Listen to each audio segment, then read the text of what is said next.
ان کی نظروں کے سامنے ایک ناقابل یقین منظر تھا۔ دریائے دجلہ جو کچھ دیر پہلے موجیں اور ٹھاٹھیں مار رہا تھا کہ اچانک سمٹنے لگا، پھر اس قدر سمٹ گیا کہ اس میں ٹخنے کے برابر پانی رہ گیا۔ تو شیخ عبد الواحد رحمت اللہ علیہ نے غریب مسافروں کو مخاطب کرتے ہوئے فرمایا کہ اب تم بے خوف و خطر اس دریا میں اتر جاؤ اور دریا کو پار کر لو۔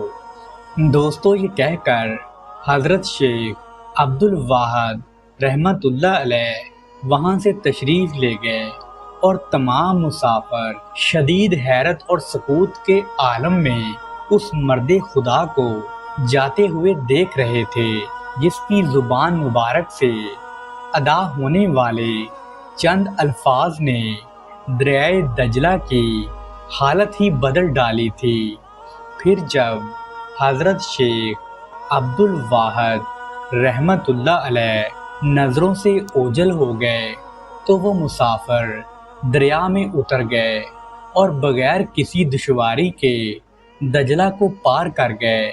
پھر جیسے ہی آخری مسافر دریا سے باہر آیا تو دریا کا پانی آہستہ آہستہ سے بڑھنے لگا اور تھوڑی دیر میں وہ دریا پھر سے ٹھاٹھیں مارنے لگا۔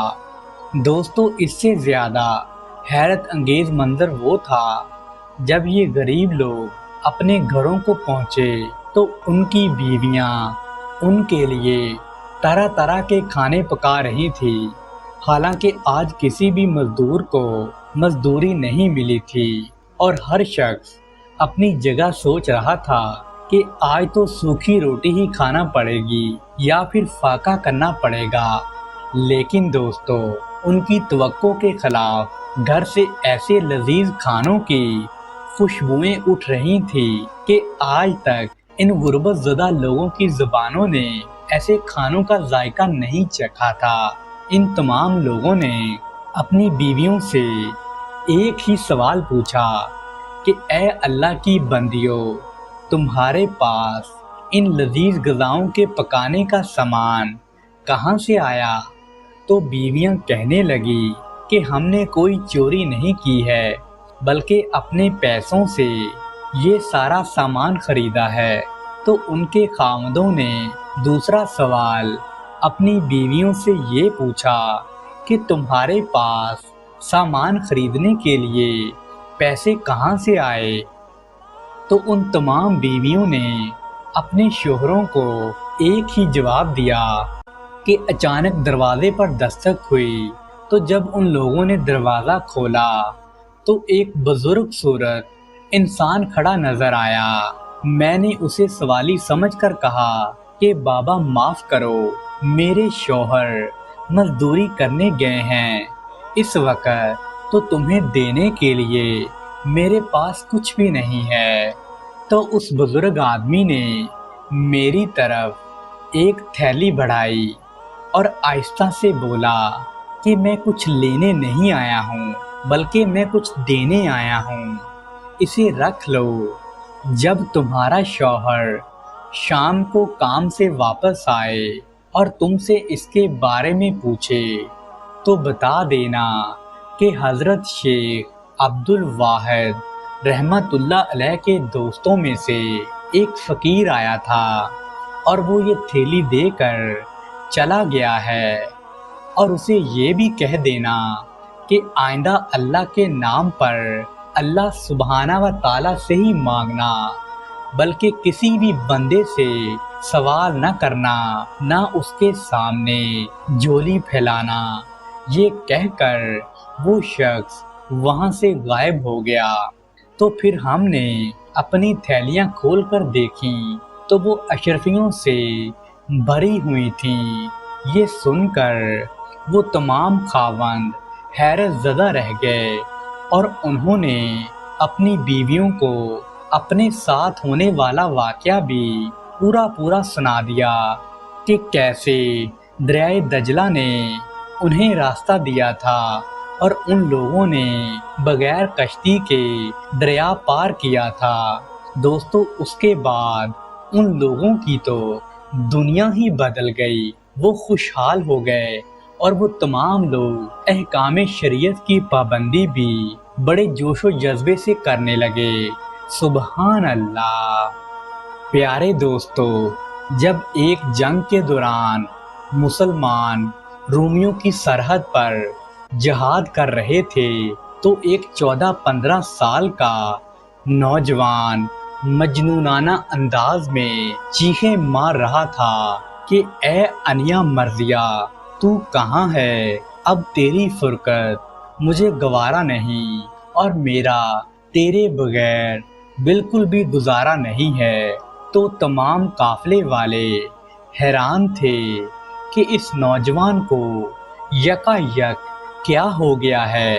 نوجوان کی حالت میں یہ تبدیلی اس وقت آئی جب وہ حضرت شیخ عبد الواحد بن زید رحمت اللہ علیہ کے قافلہ مجاہدین کے ہمراہ روم کی سرحد پر پہنچا تھا۔ وہ راتوں کو مسلسل جاگتا رہتا تھا اور نمازیں پڑھا کرتا تھا۔ وہ نوجوان دن کو روزے رکھتا اور رفقا اور ان کی سواریوں کی خدمت کرتا تھا۔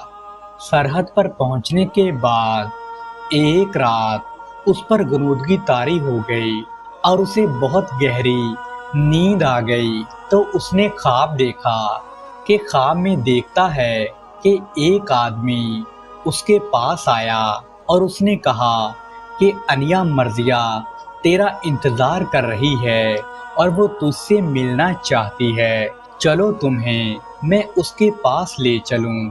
تو وہ آدمی اس نوجوان کو لے کر ایک خوبصورت باغ میں داخل ہوا جہاں صاف اور شفاف نہریں جاری تھیں۔ نہروں کے کنارے حسین و جمیل لڑکیاں زیور اور لباس سے آراستہ تھیں۔ ان لڑکیوں نے جب اس نوجوان کو دیکھا تو آپس میں سرگوشی کرنے لگی کہ یہ انیا مرضیہ کا شوہر ہے۔ تو نوجوان نے پوچھا کہ تم میں سے انیا مرضیہ کون ہے؟ تو جواب ملا کہ ہم سب تو اس کی کنیزیں ہیں۔ یہ سن کر وہ نوجوان لڑکا آگے بڑھ گیا تو پہلے باغ سے بھی زیادہ ایک اور خوبصورت باغ ملا جہاں دودھ کی نہریں جاری تھیں۔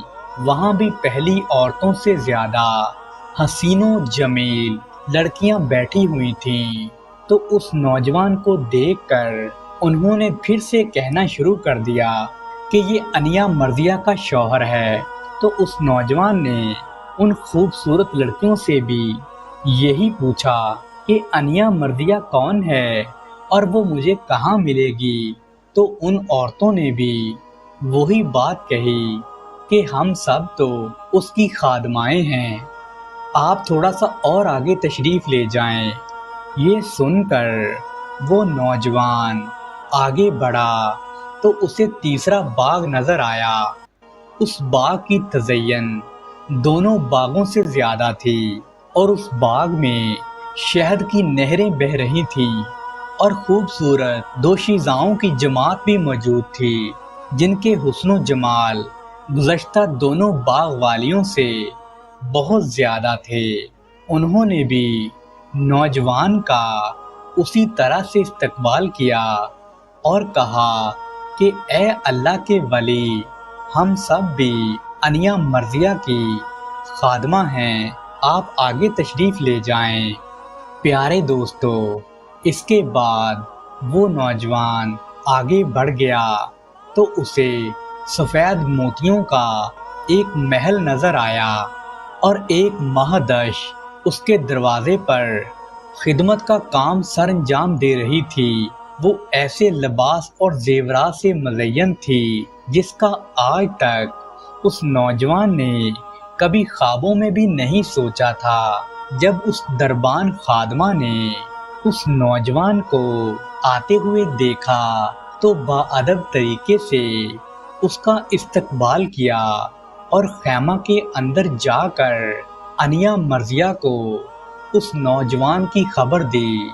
اس کے بعد وہ نوجوان خیمہ کے اندر داخل ہوا تو اس نے دیکھا کہ سونے کا ایک بہت بڑا تخت بچھا ہوا ہے اور اس کے اوپر ایک حسین و جمیل ملکہ بیٹھی ہوئی ہیں۔ نوجوان اسے دیکھتے ہی بہت زیادہ متاثر ہو گیا۔ اس ملکہ نے اس نوجوان کا استقبال کیا اور کہا کہ مرحبا اے اللہ کے ولی، ہمارے پاس آپ کی آمد کا وقت بہت قریب ہے۔ تو دوستو، نوجوان بے قرار ہوا اور چاہا کہ اس کے قریب جائے، مگر انیا مرضیہ نے اسے روک دیا اور کہنے لگی کہ صبر کیجئے، ابھی آپ میں حیات دنیاوی کا اثر باقی ہے، اس لیے ہمارا وصال ابھی ممکن نہیں ہے، مگر ہاں انشاءاللہ آج شام آپ یہیں آ کر روزہ افطار کریں گے۔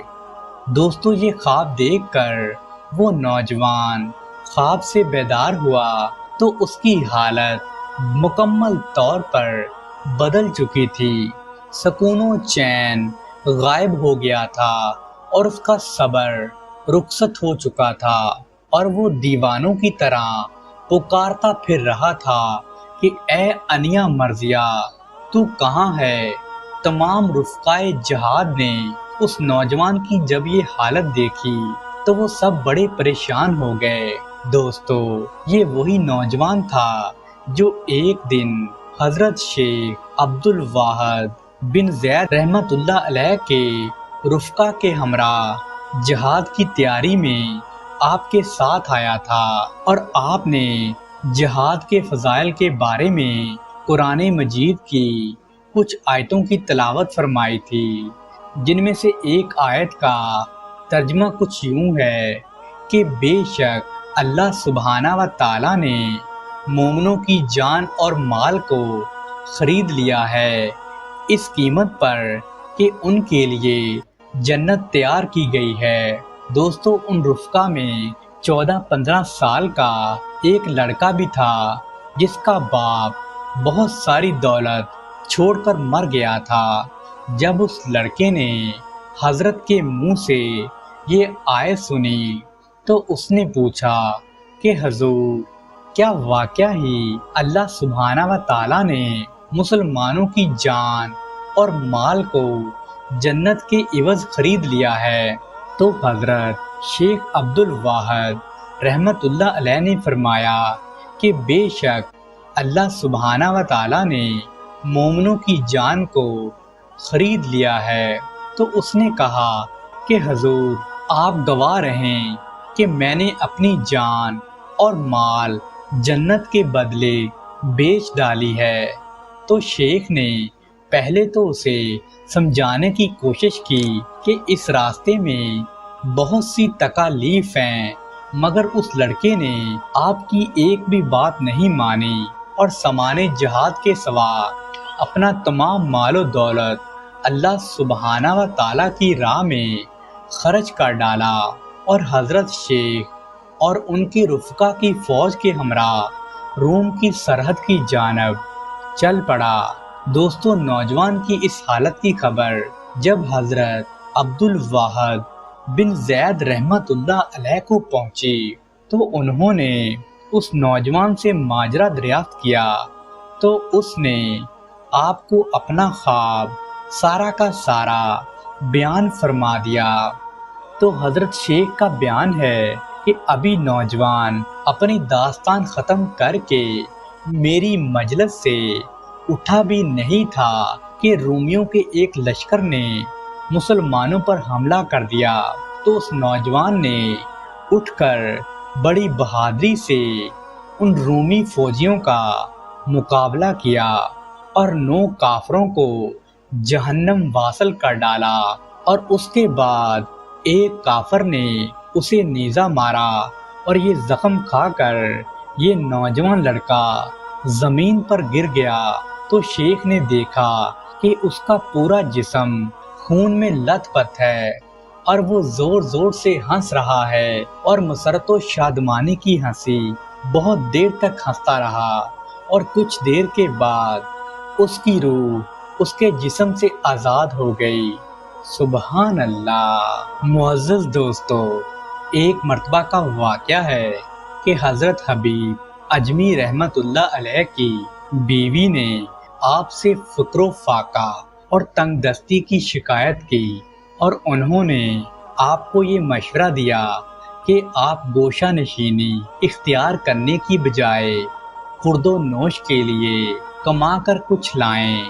تو حضرت حبیب اجمی رحمت اللہ علیہ نے اپنی بیوی کا مشورہ سن کر یہ بات فرمائی کہ اے اللہ کی بندی، تو بالکل فکر نہ کرو، میں صبح ہی مزدوری پر جاؤں گا اور تمہارے لیے کافی کمائی کر کے لاؤں گا۔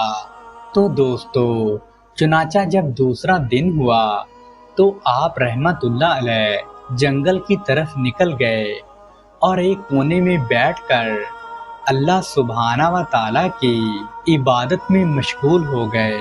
آپ رحمت اللہ علیہ نے سارا دن اللہ سبحانہ و تعالیٰ کی یاد میں گزار دیا، اور جب شام ہوئی تو آپ اپنے گھر کی طرف واپس لوٹ آئے۔ تو آپ کی بیوی نے آپ سے جب مزدوری طلب کی تو آپ رحمت اللہ علیہ نے اپنی بیوی سے ارشاد فرمایا کہ میں نے آج جس کے ہاں مزدوری کی ہے اس نے معاوضہ نقد ادا نہیں کیا، لیکن تم بالکل بھی فکر نہ کرو، میں کل جاؤں گا اور اپنا معاوضہ لے کر آؤں گا، کیونکہ جس کے ہاں میں نے مزدوری کی ہے وہ ایسا سخی ہے کہ بغیر مزدوری مانگے بھی دے دیا کرتا ہے۔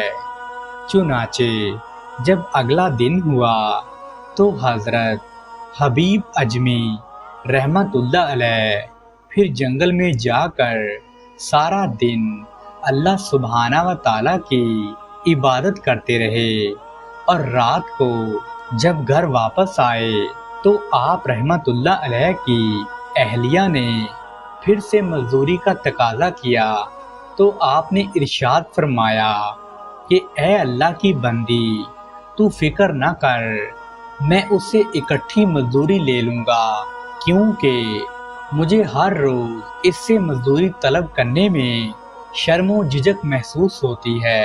اب میں 10 دنوں کے بعد ہی اس سے مزدوری طلب کروں گا۔ آپ رحمت اللہ علیہ کی بیوی نے یہ جواب سن کر خاموشی اختیار کر لی اور بڑی تنگی کے ساتھ 10 دن گزارے۔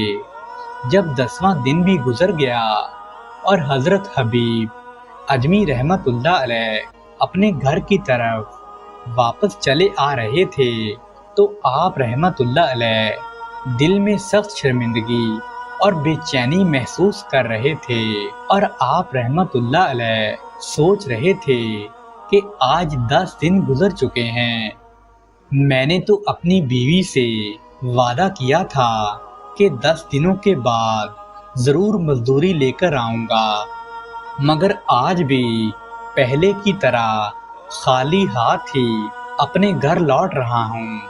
تو دوستو، حضرت حبیب اجمی رحمت اللہ علیہ یہ ساری باتیں سوچتے ہوئے اپنے گھر کی طرف واپس چلے جا رہے تھے کہ ادھر اللہ سبحانہ و تعالیٰ نے ایک شخص کو حضرت حبیب اجمی رحمت اللہ علیہ کے گھر بھیجا، جس نے ایک بوری آٹا اور ایک بھنی ہوئی بکری حضرت حبیب اجمی رحمت اللہ علیہ کی بیوی کو دے دی۔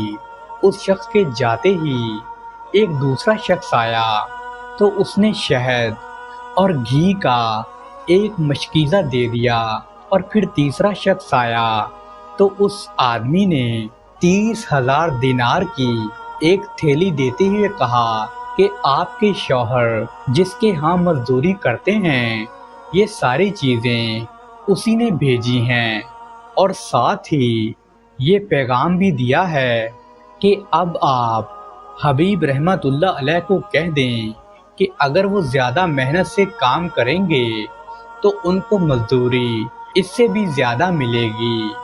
دوستو، رات کا وقت تھا۔ حضرت حبیب اجمی